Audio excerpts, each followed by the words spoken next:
नमस्कार, मैं भोगेंद्र पासवान, मैं मधुबनी, बिहार के रहने वाला हूँ। मधुबनी में 2 नंबर वार्ड में मेरा घर है, गौमानर है। तो मैं ये कहना चाह रहा हूँ कि जो आजकल जो फैसला बुलडोज़र से किया जा रहा है, जो घर तुरंत तोड़ दिया जाता है, सरकारी ज़मीन को आक्रमण कर लेता है।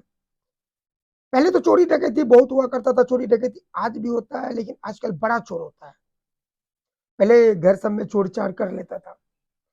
तो मैं ये क्या हमारे कहने का मतलब है जी गलत तरीके से कमाओगे भाई हम गरीब हैं अपना झुग्गी में रहेंगे झोपड़ी में रहेंगे इज्जत से कमाएंगे उसी में अगर हमारा मुंह ठीक रहेगा शराब नहीं पियेंगे दारू नहीं पियेंगे बच्चे को पढ़ाएंगे सही से शिक्षा देंगे तो हो सकता है हम भी बदल जाएंगे तो लोभ लालच धन के चक्कर में जो लोग बेईमानी ये लूट फूट करता है ये सब बदलने वाला तो है नहीं हमारा देश तो कई साल तक कई सौ साल गुलाम रहा अभी भी गुलाम अभी तो आजाद हुआ 1947 जो कुछ भी हुआ आजाद लेकिन मैं इसको आजाद नहीं कहता हूँ आजाद तो मैं उस दिन भी कहूंगा जिस दिन हमारा देश हर एक इंसान को सुरक्षित रहेंगे मैं आज तक सुरक्षित नहीं हूं मैं गांव में किसी को बुरा नहीं करता हूं मैं किसी दारू शराब पीने वाले के साथ में बात नहीं करता हूं मेरे कोई संगठन नहीं है चोर चार का मेरे पिताजी भी चोर चार के चक्कर में नहीं रहता है देहात का भी जमीन हड़पने का काम नहीं किया और सरकारी जमीन भी नहीं मेरा ही जमीन लोग हड़प के झूठ इधर मेरा ये मेरा लेकिन ये सब काम कौन करता है गरीबी क्यों नहीं बदल रहा है क्यों नहीं बदलेगा 500-400 रुपया रोज मजदूरी मिलता है कुछ लोग आजकल राजमिस्त्री आते 600-700 कमा लेते हैं और 700 या 600 रुपया कमा के वो एक अच्छा इंसान जी बन सकता है जी सकता है पर वो बनेगा नहीं क्योंकि उसको गांजा भी पीना है दारू भी कभी पीना है और लोगों को गाली गलौज भी देना है उसको मर्द भी बनना है तो मर्द जो बनेगा क्योंकि मर्द अगर नहीं बनेगा ना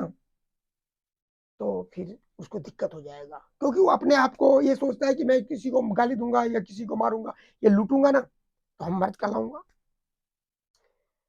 उसको भविष्य की चिंता नहीं है कि आने वाले कल मेरा क्या है उसको ये नहीं पता है कि मेरे पास 10 दूर जमीन है ये कट्ठा जमीन है ये 5 कट्ठा खरीद लिया हूँ तो बहुत बड़ा आदमी हो गया बस यही तक लिमिट है लेकिन उसको ये नहीं पता है दुनिया में कि मैं 20 साल पहले हमारे ब्राह्मण लोग थे गाँव में उसके पास 10 बीघा 20 बीघा जमीन था उन लोग फिर भी अपने बच्चे को पढ़ाया लिखाया वो लोग बच्चे पढ़े लिखे अच्छे से तैयारी की अच्छे अच्छे पोस्ट पर गए अच्छे अच्छे काम किए अच्छे अच्छे जमींदारों की हालात जब अच्छी थी उस वक्त तब जाके उन लोगों का बच्चा सुबह से लेकर रात तक मेहनत किया पढ़ा तब जाके उन लोगों का कुछ आज नाम है या कमाते हैं जो भी कुछ है लेकिन हमारे दलित समाज के नेता इस पर क्या करेंगे जब तक हम नहीं खुद सुधरेंगे हमने अपने बच्चे को अपने परिवार को बहुत कोशिश किया पढ़ने का लेकिन ये जो अपराधी है खासकर हमारे गांव में बहुत अपराध है बहुत पहले तो खुलेआम लोग पिस्तौल पिस्तौल रखता आजकल चोरी छिपे के रखता है कुछ लोग समझता लेकिन गरीबों को न्याय नहीं मिला है कुछ गरीबों का हालात इसलिए बदला है कि 2 बार 3 बार सरकारी आवास ले लिया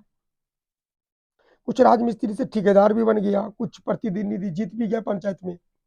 उधर के घटोला कर लिया गांव में जो कुछ घटोला होता है ना जो गलत काम करता है लोग उसकी समूह बहुत बनाते हैं जिसे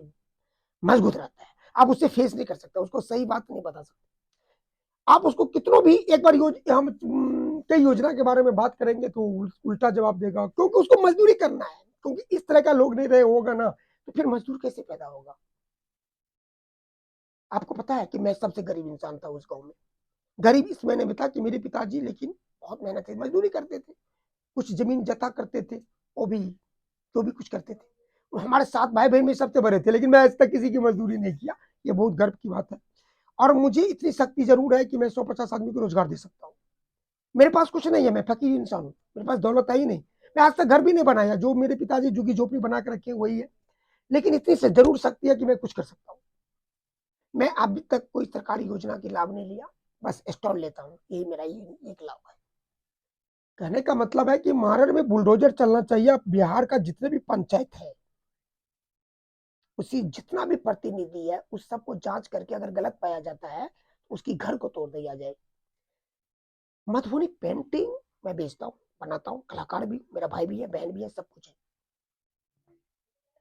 तो मैं ये कहने का मतलब अगर हम नहीं बदले तो ये लोग कैसे बदल गया देश में सबसे ज्यादा सरकारी मेला करने वाला हूँ कलाकार भी हूँ बेचने की तरीका भी जानता हूँ स्टॉल लेने की तरीका जानता हूँ मेरे पिताजी बहुत मेहनत किया, आप अंदाज नहीं कर सकते। गाँव के लोगों से पूछिए, मेरे पिताजी कोई दारू शराबी वाला लोग नहीं है। अगर कोई किसी की माँ-बहन की कोई डिलीवरी है, 12 बजे रात में पहुँचाने का काम किया, या किसी की लकड़ी नहीं काट रहा है, मर गया है, तो वो भी बारिश में मेरे पिताजी लकड़ी काट के लोगों को मतलब जलाने का काम, मतलब काम में जो लकड़ी आता है वो सब काम किया। लेकिन मेरे को सम्मान नहीं मिला। मेरे घर पे हमला किया, बहुत ज़्यादा ही हमला हुआ। लेकिन मेरा क्या बिगाड़ा? कुछ नहीं बिगाड़ा। मैं जानता हूँ कुछ नहीं बिगाड़ा। जब किसी के ऊपर ईंट मारोगे ना, तो तुम्हारे ऊपर खुद पत्थर मारेगा। मेरे पिताजी ना, देखो कितना किस्मत अच्छा है कि मेरे हम 3 भाई हैं, तीनों भाई एक्टिव हैं। मैं किसी का नौकरी मेंटेन जो है हम लोगों का बहुत हार्ड है। जो मेंटेन होता है एक ऑफिसर ग्रेड के लोगों का, पहले बॉडीगार्ड नहीं है अलग बात है। खर्चा वर्चा बहुत जो होता है एक साधारण जिंदगी में अच्छा से जीता हूँ। भले हम रूम किराए पे रहता हूँ, जो भी कुछ रहता हूँ, लेकिन लेकिन वो लोग नहीं बदला। वो लोग एक कट्टा जमीन ले लिया, बेटा शुगर को पूरा इधर से नाक बचेगा, इधर इधर से गांजा पिएगा, इधर दारू पिएगा, बस ये लाइफ है। और खुशहाल है,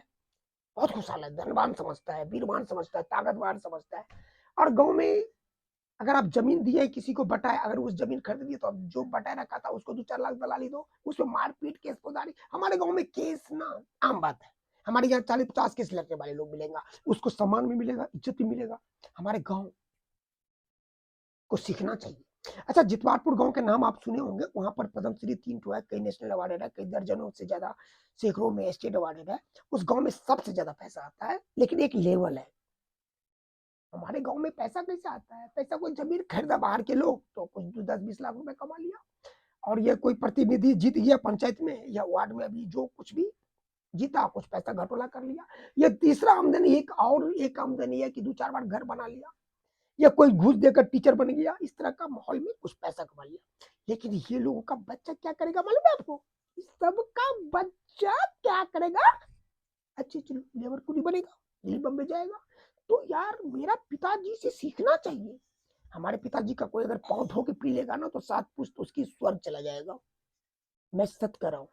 क्योंकि मेरे पिताजी को देखो, 7 बच्चे को पाला, किस मेंटेन में रहा, सुगर कुकुर की तरह नहीं रहा। मेरा घर नहीं है, छोटा सा घर है, बहुत छोटा सा, हम लोग बनाए नहीं। क्यों? क्योंकि जो 90 और 95% लोग सोचता है, उससे मैं अलग सोचता हूँ।